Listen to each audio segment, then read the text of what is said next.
Hello, this is Alex Birkett, and you're listening to the Long Game Podcast.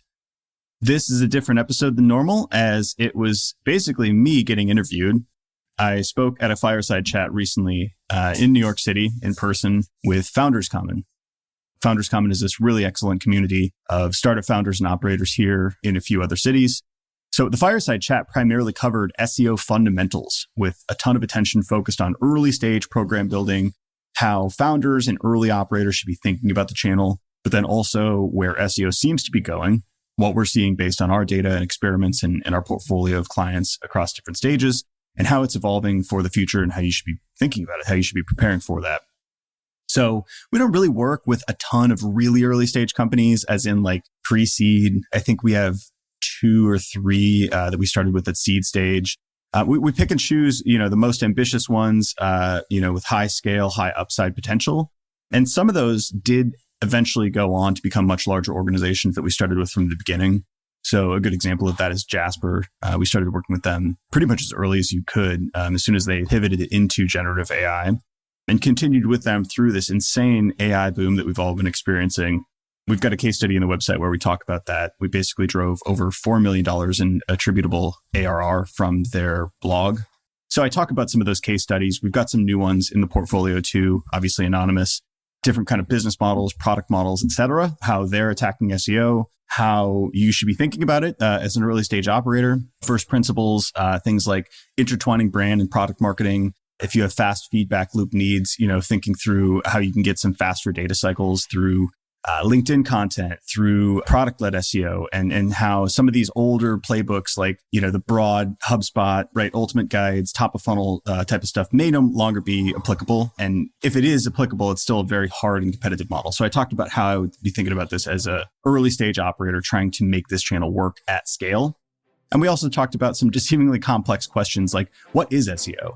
And we walked through a bunch of myths and common misconceptions for those who don't, frankly, spend quite as much time thinking about it as I do, as my team does, as probably all of you listeners do. So it was a really cool, fresh take and a fresh lens on search as a growth channel. So enjoy this Fireside Chat that I had with Founders Common.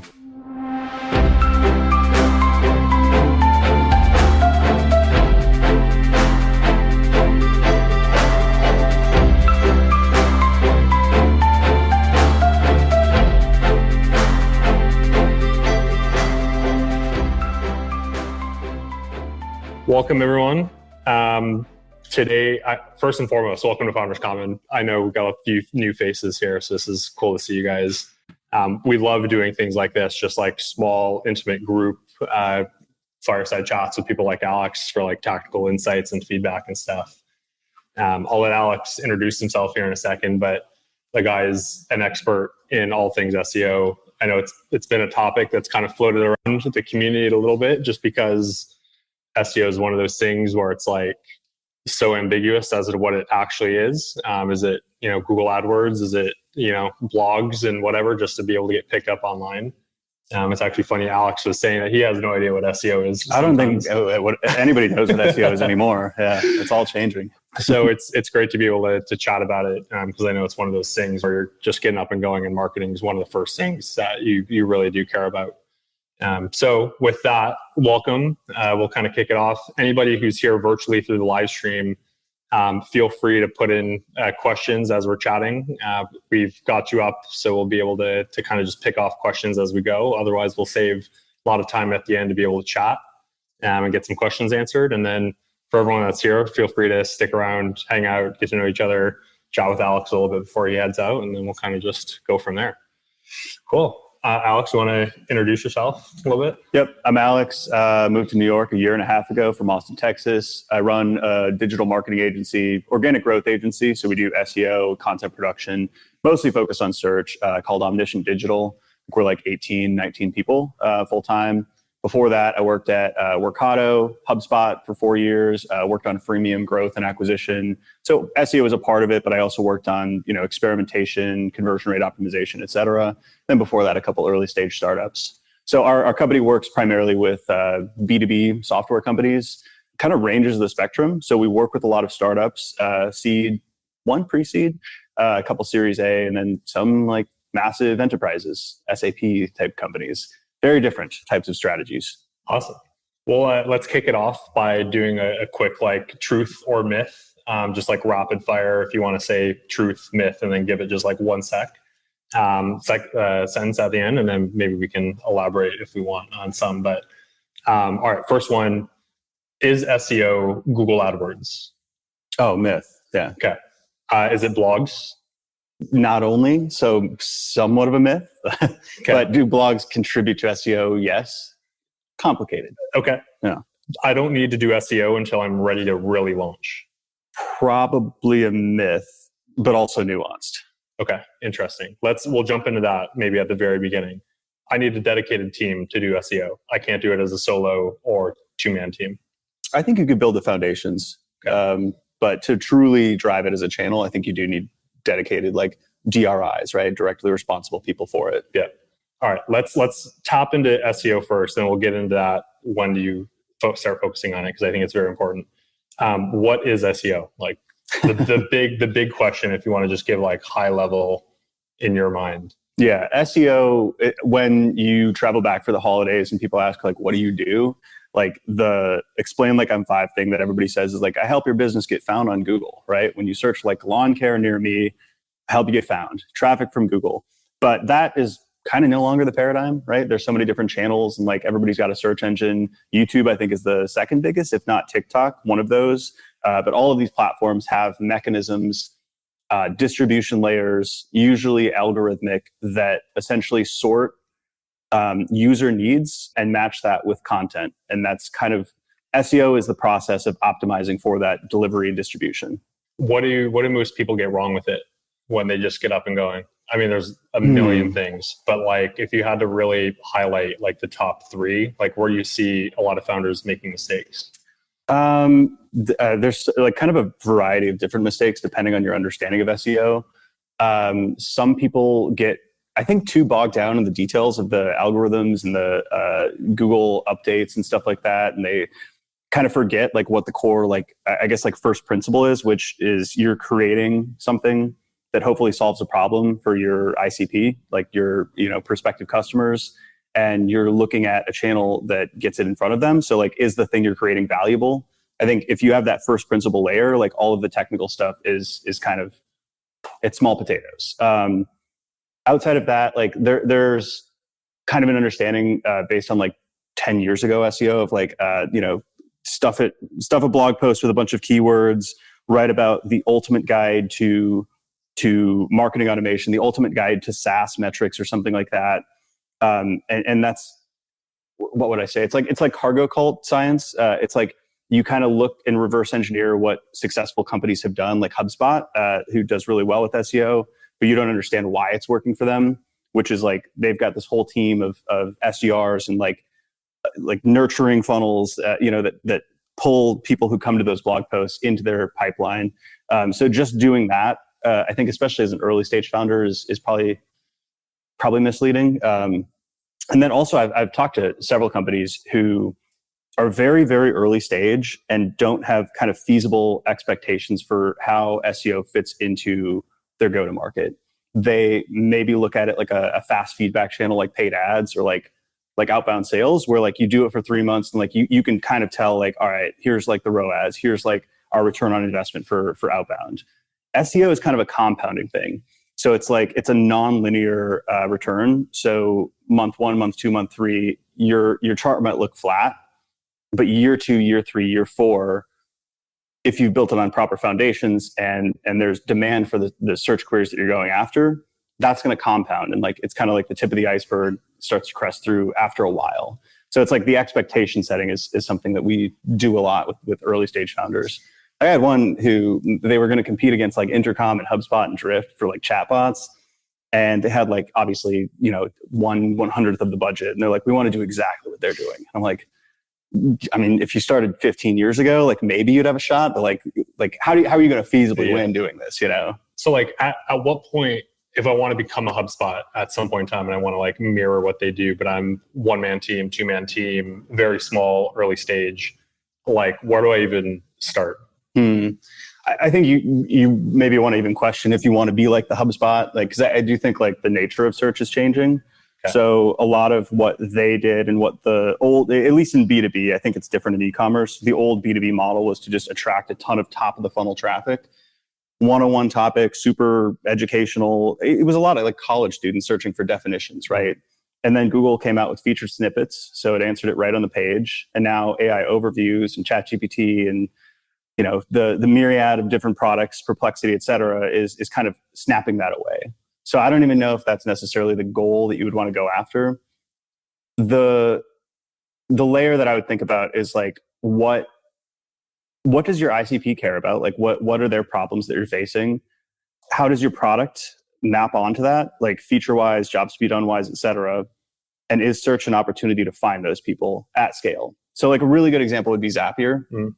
I think Zapier was probably the first to do this, but their whole programmatic SEO playbook of HubSpot plus MailChimp integration, and they have like 1,000 or like 10,000 or 100,000 permutations of that. Didn't exist before. It solved a problem that a lot of people were searching for, and nobody had created a solution or product. I mean, it's literally their product, but then they created like an SEO playbook to base that on. And I think that's how you start to win. It's different for every company.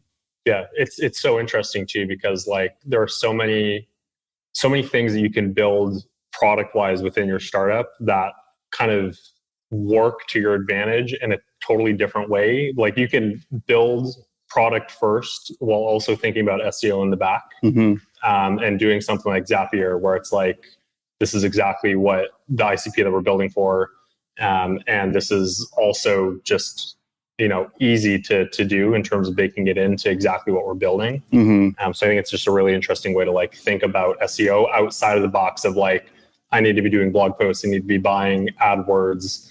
Like you can find really high function ways to like bake SEO into product from day one. Right. And those are the big ones. I will say like, so for us, there's like a sequencing of things you can do as well. Like we knew as our agency, we wanted to eventually do SEO, but we were competing against very large players, not just like direct, like other SEO agencies, other content marketing agencies, but also content marketing, SEO software, marketing software who are writing about those terms. And in search, who knows how important this is going to be in the future, but backlinks, right, are a thing. So like other websites pointing to your website. Essentially, that was the original patent about PageRank. It's like, the number and the quality of the other websites and pages pointing to you shows Google that you're like an entity to be respected and authoritative and trustworthy. We were new, so we didn't have that. So like in the background, we started, building links. We started doing guest posts. We reached out to our network. We hired a couple people to start building those over time. We created content that wasn't necessarily SEO focused. So we started a podcast, a newsletter, posted on LinkedIn, and did kind of like demand creation type activities. And then over time, we hit this domain rating or the strength of our website through the backlinks, where we're like, I think we can compete in this. And hopefully no competitors are listening. But now we write and rank for a ton of these like bottom of the funnel listicles that are like best SaaS SEO agencies, best B2B marketing agencies. And now we're functionally able to compete because we built the foundations like over the course of many years. But we didn't just start by producing like high scale, high velocity, just blog posts. Because it just would have like entered the ether and nobody would have seen it.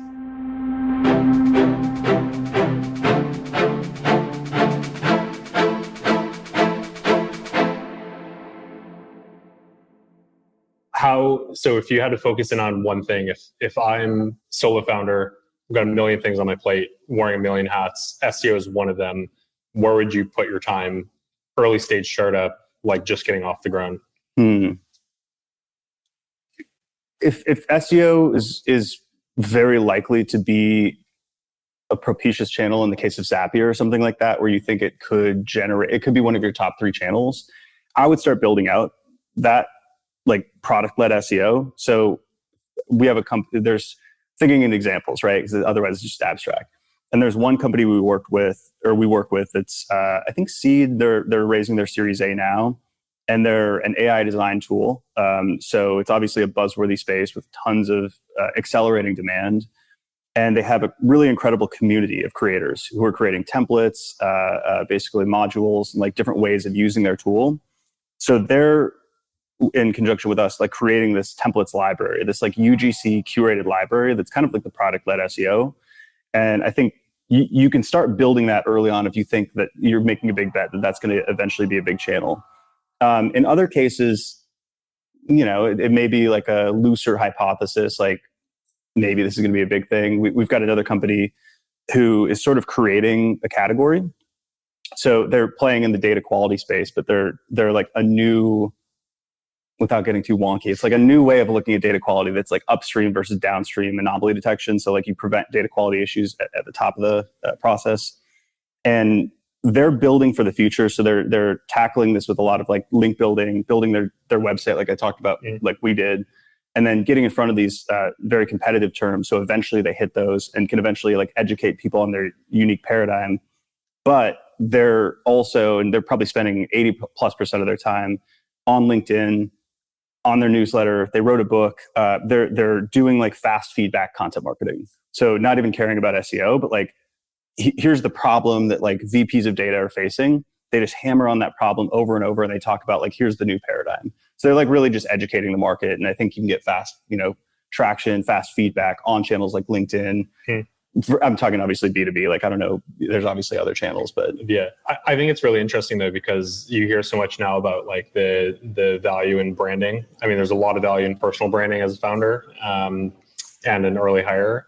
And it's interesting to think, because I think a lot of people compartmentalize social media as its own thing and not really playing into the whole SEO thing. So like you send a tweet out or you put something on LinkedIn, knowing that there's dual value there in not only it helping to educate everybody and get eyes on you as a founder and building the brand, but also in the background, obviously building up the SEO just in a super low key fashion. I actually think, now, but definitely in the future, that it's going to be very difficult to do SEO without that brand component. I think like with the proliferation of AI and like everybody can more easily generate content that looks pretty good or like is a summation of everything that's been written before.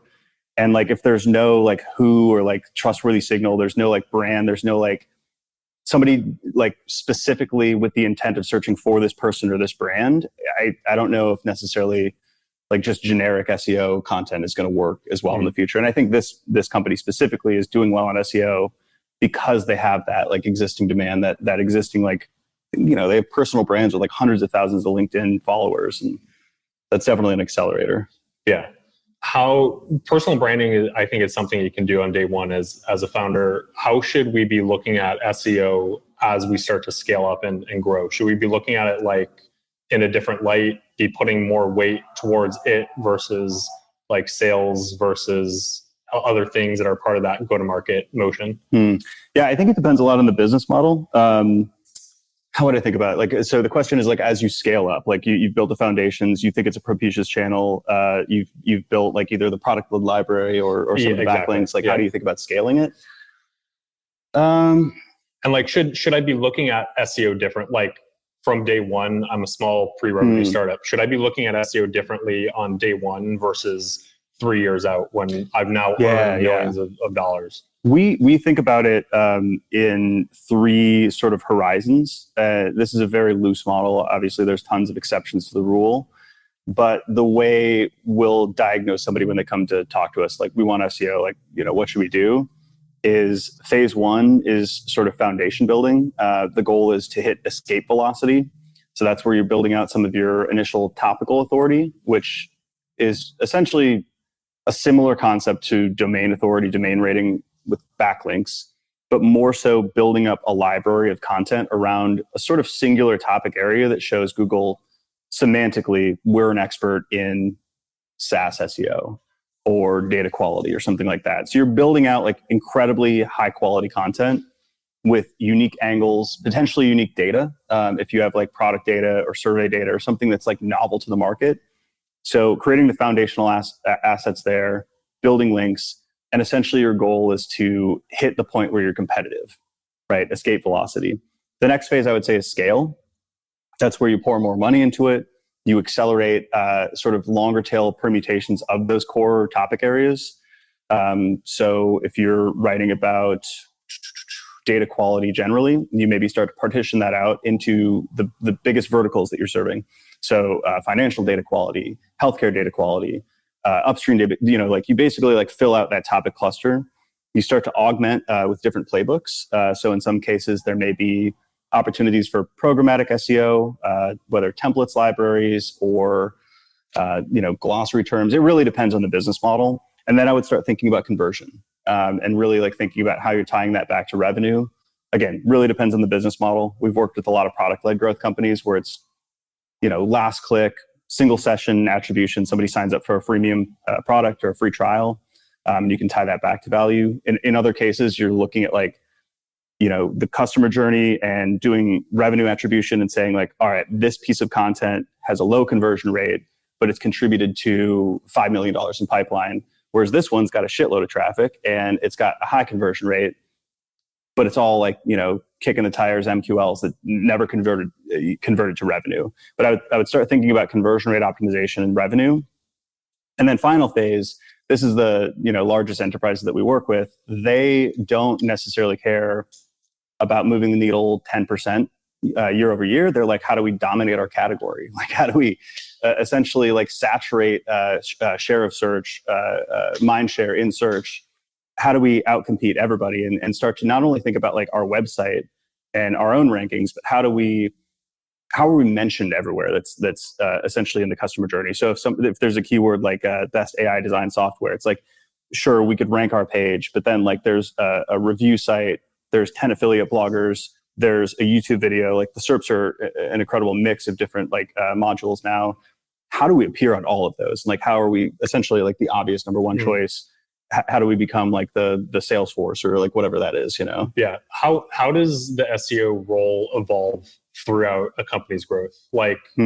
First hire, I would assume that covers SEO outside of a founder is probably somebody in growth or go to market, and they kind of just test the channel and validate the channel, I would say. Exactly. Yeah. And then what's the breakpoint look like where it's in your mind trade-off in value where it's I should hire somebody to be focusing in on this full-time or majority of their product? It depends on the type of SEO, because there's definitely a certain type of SEO that's very myopic, very spreadsheet, technical SEO focused. And I think if your website footprint is so large and you're on this legacy tech stack or something like that, you probably want to hire them before you need them. Definitely before you do a website or CMS migration. But I think if you have a more generalist growth marketer who is maybe the T-shaped concept, who's a specialist in SEO, you can hire them pretty early and they'll architect a strategy, tie it back to revenue, and they'll figure out who to hire if you need specific technical SEO, you need specific link building. Think of them almost like an SEO PM or something like that, who can work dotted line with all the specialists. For a specialist, I think it's probably later than you would expect. I've actually seen many companies hire that really technical SEO specialist too early, and I don't want to say they're not providing any value, but sometimes I'm what are you doing? I mean, I feel like you're working on Webflow, it's it not falls that into complex. a similar category. I think a lot of people also hire salespeople way too early, and it's the same mindset where it's this sales and marketing bucket for whatever reason. I'm just gonna not outsource it, but I'm gonna pass it off to somebody else and maybe think just a bit too much about it before having a dedicated resource to actually take it over. Yeah. You definitely I don't know, it depends on what type of founder you are. If you're not maybe of the mind or haven't done a lot of customer acquisition, a good growth marketer or a marketing leader can kind of architect that vision, because you do need that vision. An agency or a freelancer can't really come in and give you that vision. They can help you ideate and they can help inform that. But I think you do need somebody on that side who's all right, here's where we want to go. Here's the vector we want to travel along. A really good example of this is Jasper. So they were one of our earliest clients. We started working with them when they had pivoted from basically doing a personalization software, got access to OpenAI's API, and they're I think we got something here. And they skipped the escape velocity foundation space. They're let's go hard. I think we've really got to beat the market here. So they hired us, right? They outsourced it all, and they're all right, let's do content production, link building, let's do it at a high scale. But eventually, over time, they obviously started building a team. They hired SEO experts. They hired content marketers, and eventually, we phased out, and they built it all in-house, right? And I think that was a really good way to do things, right? Because then when they have the specialists, they're doing very interesting, kind of enterprise brand type things now. We're not going to be as good at that, but for us to come in and just run that playbook, high velocity, we've got the team in place. the founder, that's his explicit goal was to do that. He's like, I want to operate lean while I validate these channels, and then I'll eventually build the team. Yeah. What when you look at clients like Jasper, other case studies out there outside of your own company, like in terms of channels, tools, like what really gets you excited right now, especially as you start thinking about what the future of SEO looks like? I'm mostly excited about the role of LLMs in the customer journey and like the discovery process.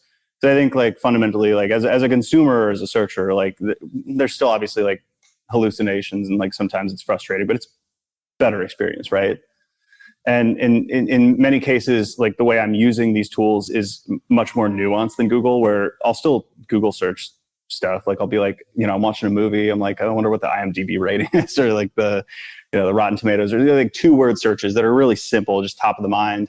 But if I'm searching something that has probably been written about, like I'm not the first person to come across this problem and potentially solve it, Google's horrible at finding those. Like it really just like indexes on the top brands. Like you'll see Forbes and like HubSpot over and over, and it's all these ultimate guides written by a non-expert writer. But I know somewhere on Hacker News, there's been a piece like on a personal blog and like, written in like 2006 on this topic. So like, for example, NPS scores. You can easily find a guide to like, what is NPS and like get a quick definition. But if I'm a founder and I'm thinking about like, all right, how do I want to structure accountability for our client management team, but also like how do I want to index on our own like sentiment for employees? What's the difference in methodology between using NPS for like your employees, which HubSpot did? It was like employee NPS, and for your product users. Like there's got to be a difference in like the actual utility of that, and I'm sure somebody's written about that.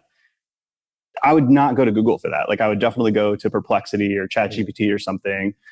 So I'm really curious about like how that's going to change like the specificity of our searches and the ability to find really unique specific content pages and answers. So that's something we've been exploring quite a bit.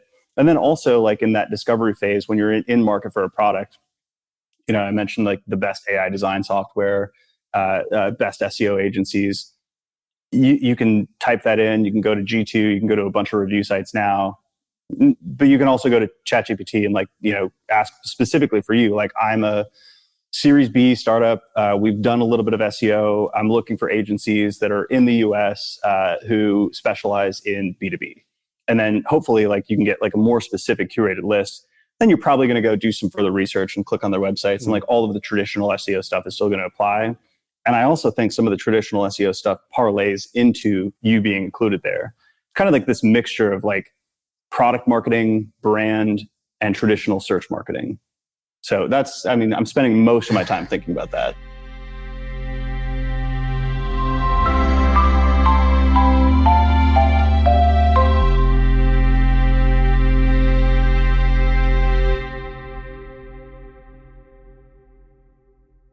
Is there a world where people go straight to AI, to ChatGPT, and just use them straight up as their SEO generator? As in like they skip Google entirely, or skip like as that, or as in like for content generation, like I'm just going to ChatGPT, I'm saying, hey, I want to write a thousand character write up on. Yeah. Okay. Would you recommend that or like caution against it? Okay. No, I caution against that. Well, just like I think the first order is like, all right, this is easier for me to do now, so I can do it cheaper at a higher scale. But as a necessary corollary, so can everybody else. So that's the second order effect, is saturation. And then the third order effect is you got to think there's going to be new filtering to find signal in the noise, both from the algorithm perspective, the platform perspective. So Google's going to find a way to filter, hopefully, or ChatGPT. Like any engine has to like filter for the tragedy of the commons. Otherwise, their product sucks and nobody uses it. And then on the user side, I think that's where we start to filter too. And we start to think like what information is worth paying attention to. And if you have no competitive advantage against all of your competitors, then I think like long term, it's not worth it.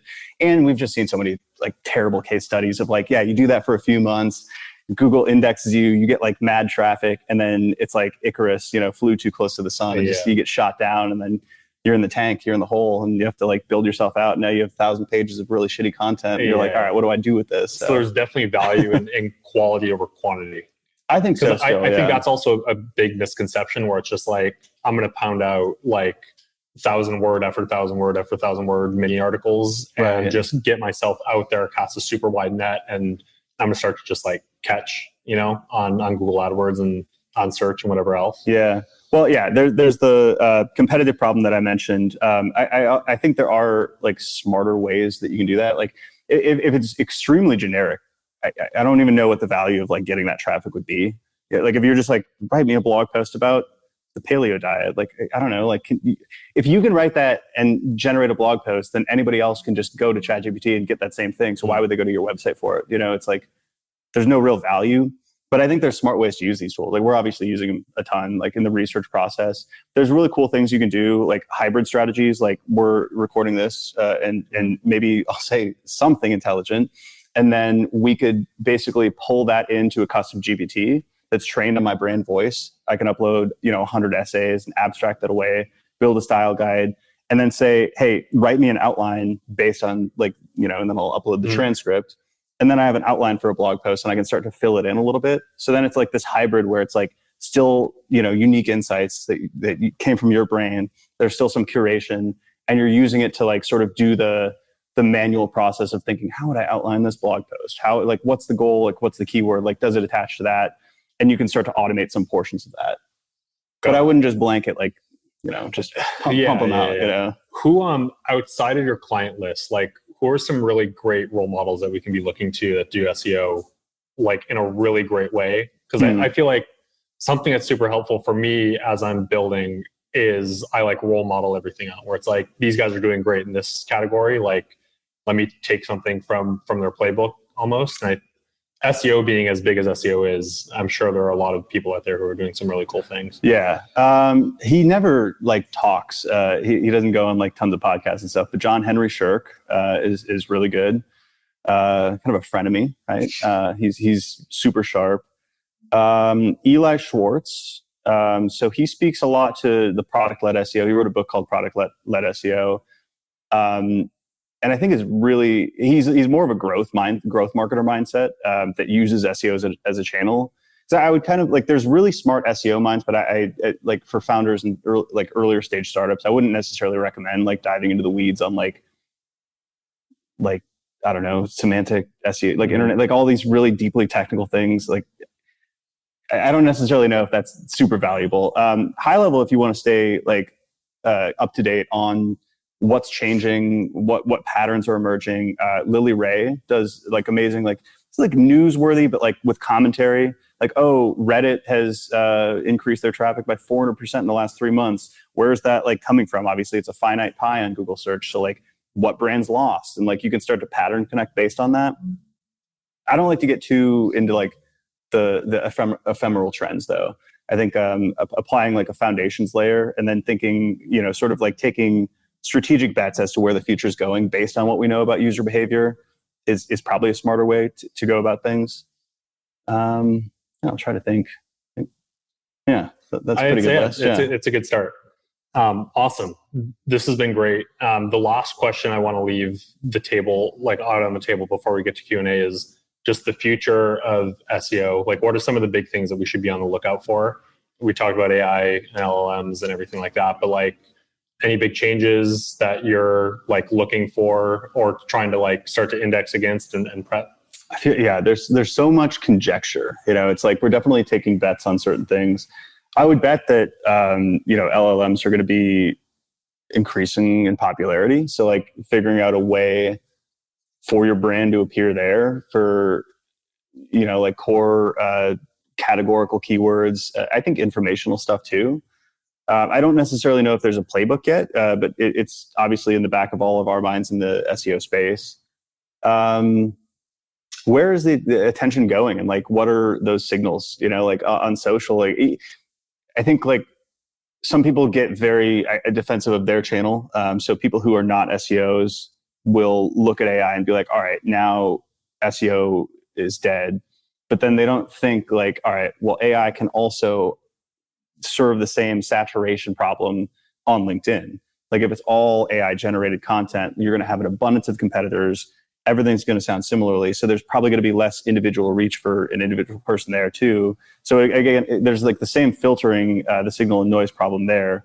So yeah, I would just think about like how attention is going to be redistributed, if information access is much easier. And I think like the big thing that we're leaning into is sort of novel insights. Information gain is the technical term in SEO. There's like a technical paper on it, but really it means like new stuff. If you have 20 documents and they all have 90% of the similarities, like what is the additional 10% that you're adding? Original data, certain product-led SEO stuff. Like I talked about Zapier, like if you have a unique way to like pull in like your product features, flip that outside in some value additive way. Subject matter expertise. Like I think I would rather read a guide to growing a startup from somebody who's built 4 of them, even if they just like talked into a microphone and then put it through ChatGPT and it wrote in the ChatGPT style, like I delved into blah, blah, blah, than somebody who hasn't done that and is just doing like a research report, on the top 20 Google search results. So I think like who is writing it and what their expertise and background is something to lean into. And that doesn't just apply to SEO, that applies everywhere, I think. Yeah, I feel like it's really cool too, because there's so many, especially within one startup, there's so many bright minds building there. So like you got co-founders, early hires, I feel like they can all kind of contribute to that SEO too in a certain way. And just being like domain experts in and of themselves. So I think that's a really cool last point. Oh, and video, totally untapped. Those are also playing well into like, I think AI results too. Are we talking video as in like YouTube or like, like social, like all the above? Yeah. But I think like B2B specifically under indexes on that. So we see massive opportunities with many of our clients and a few like came to us with very well established like video channels, like video search, right? Like people are searching within YouTube, but then not all of, but like many SERPs nowadays have video snippets too. So I think like that's, I don't know, forever that's going to be an opportunity, but right now, like it's not as many people are investing in it as they should be. And it's kind of like harder to do, like, to your point, I'm like, you can write a blog post very easily now with ChatGPT. Maybe in the future, it's going to get easier to do video. It's still really bad, like the AI kind of stuff. It's very obvious and like I don't want to watch it. So I think like currently until, I don't know, who knows how long it'll last. I think that's a big opportunity too.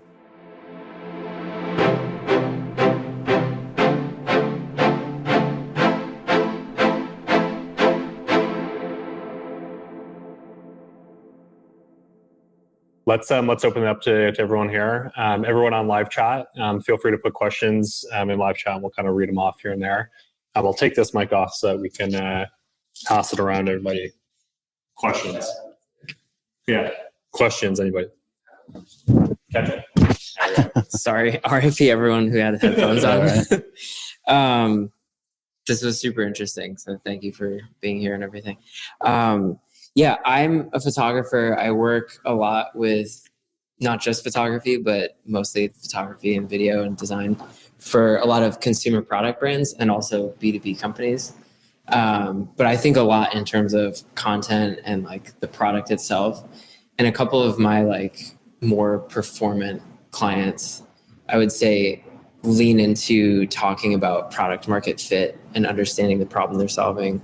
And it seems like with SEO, I'm kind of curious, like how often when you first engage with a client or a prospect, like how many of those will you be like, oh, these people don't really have great product market fit yet? Because I would imagine there's a point where you're like, I can optimize the crap out of this, but if you guys don't actually know what problem you're solving, know what customer to talk to, or have good product market fit, then like that's maybe part of the foundation you were talking about of like having the right pieces to start with. I think a lot of people, with ChatGPT and all that stuff, it's like generate an article about this or that. You're not leaning into like your own expertise or what's unique about your product. So yeah, I'm just curious, like how often do you run into that situation? What sort of advice would you give somebody around kind of assessing, knowing that they have the right product market fit or understand the problem they're solving? Yeah, you nailed it.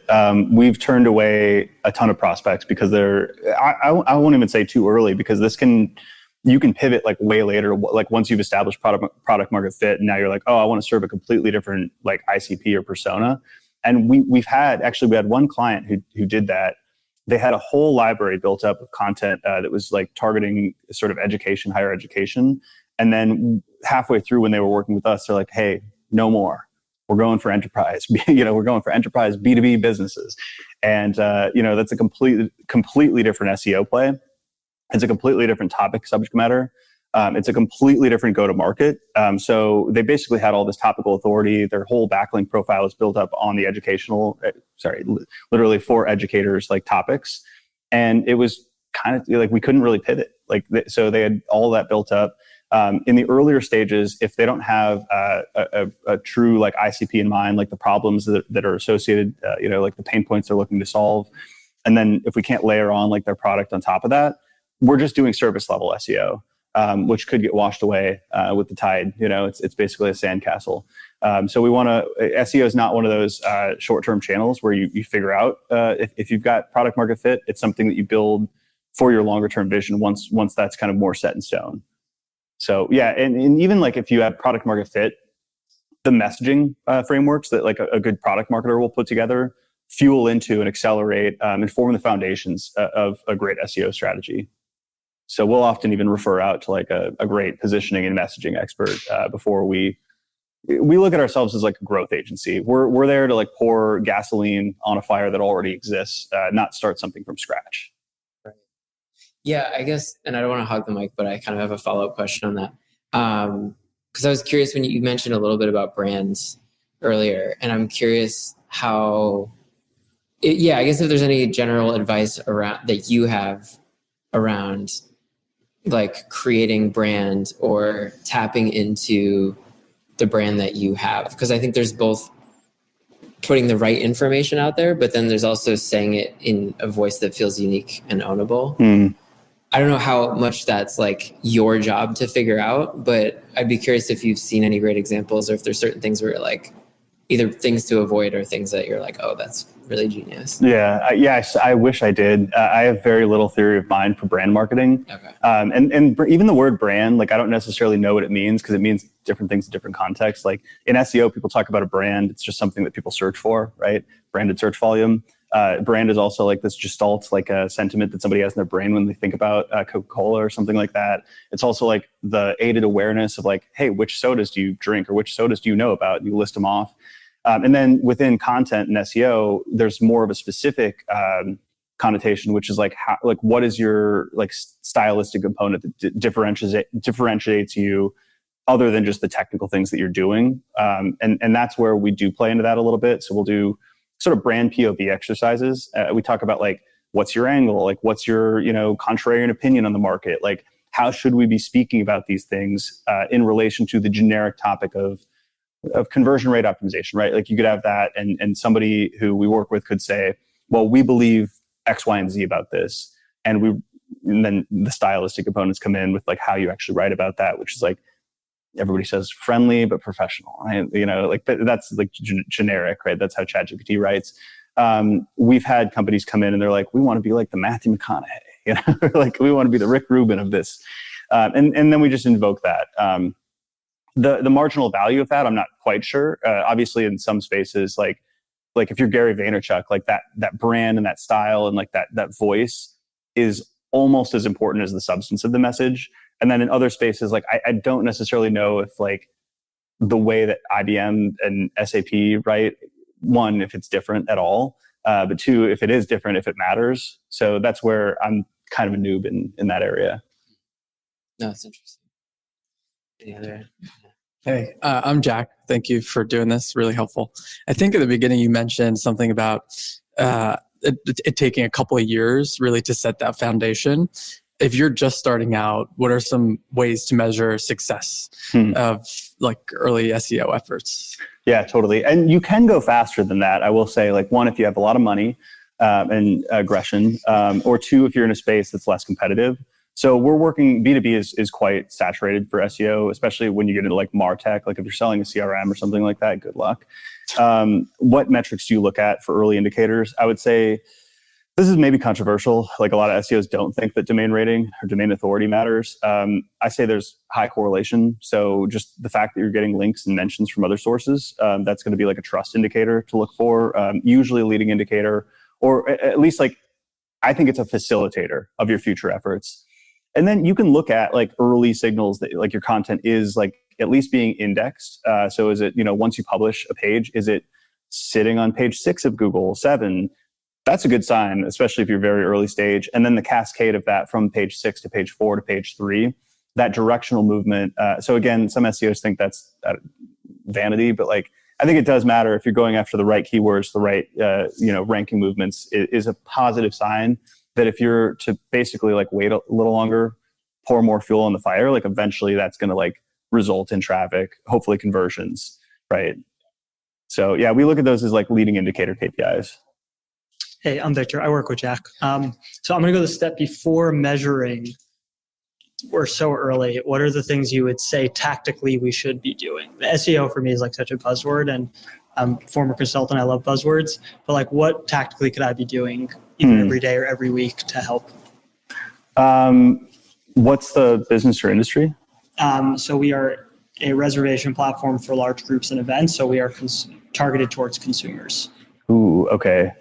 Would people be searching for queries related to the product? It would be. So everything from where to throw my party in New York City, bars for birthdays, et cetera. Like you name it. People are Yeah. And you've built out some landing pages associated with those specific queries that people would be searching for? We have a singular landing page. So maybe that's like, there you go. That's step Yeah.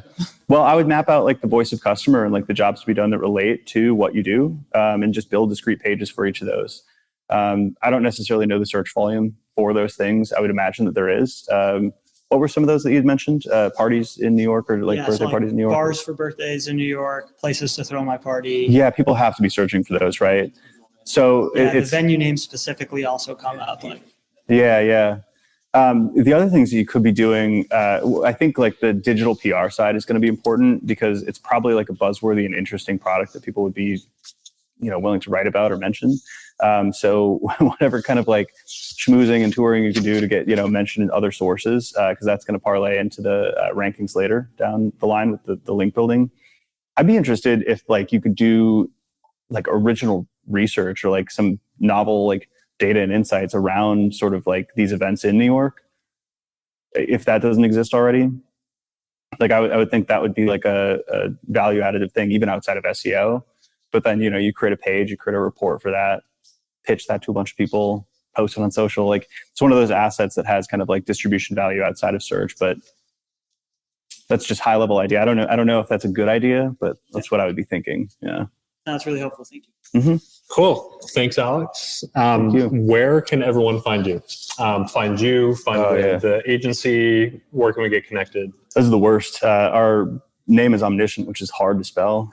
So it's BBE omniscient.com. And then I'm LinkedIn. I think that's probably where I'm spending the most time now. It's IAM Alex Birkett, or just my name, Alex Birkett. You could probably search that. Those are the main spots. We have a podcast too. It's called The Long Game. We talk about SEO, growth, marketing. I just talked to somebody she's like omni-channel advertising, which I knew nothing about. So, outside of just search stuff. Cool. We'll help build up your SEO on the podcast side. Yeah. Exactly. Awesome. Cool, guys. Thanks for coming. Everyone online, thanks for tuning in. But Alex, awesome talking to you. But thanks for coming. Nice. Thank you. Cool. Thanks, guys.